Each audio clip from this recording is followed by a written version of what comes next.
रात के ठीक 12 बजे, जब पूरा महल गहरी नींद में डूब जाता था, जब चारों तरफ सन्नाटा और सिर्फ हवा की आवाज़ सुनाई देती थी, तभी महल की एक खिड़की धीरे से खुलती थी और कोई चुपचाप अंधेरे में बाहर निकल जाता था। लेकिन सबसे चौंकाने वाली बात ये थी कि वो कोई और नहीं, रानी की अपनी रानी थी।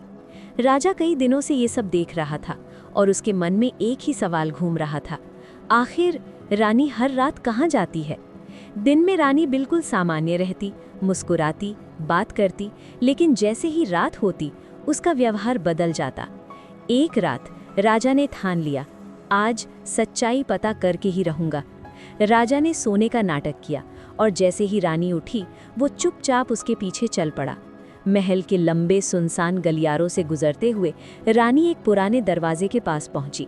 वो दरवाज़ा जो सालों से बंद पड़ा था, लेकिन जैसे ही रानी वहां पहुंची दरवाज़ा अपने आप खुल गया। राजा की धड़कन तेज हो गई। रानी उस दरवाजे से बाहर निकली और सीधे घने जंगल की तरफ बढ़ने लगी। राजा भी उसके पीछे पीछे धीरे धीरे बिना आवाज़ किए चलता रहा। रात और भी गहरी हो गई थी।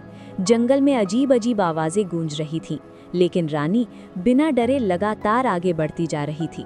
रात के ठीक 12 बजे, जब पूरा महल गहरी नींद में डूब जाता था, जब चारों तरफ सन्नाटा और सिर्फ हवा की आवाज़ सुनाई देती थी, तभी महल की एक खिड़की धीरे से खुलती थी और कोई चुपचाप अंधेरे में बाहर निकल जाता था।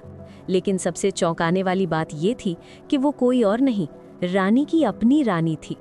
राजा कई दिनों से ये सब देख रहा था और उसके मन में एक ही सवाल घूम रहा था, आखिर रानी हर रात कहाँ जाती है?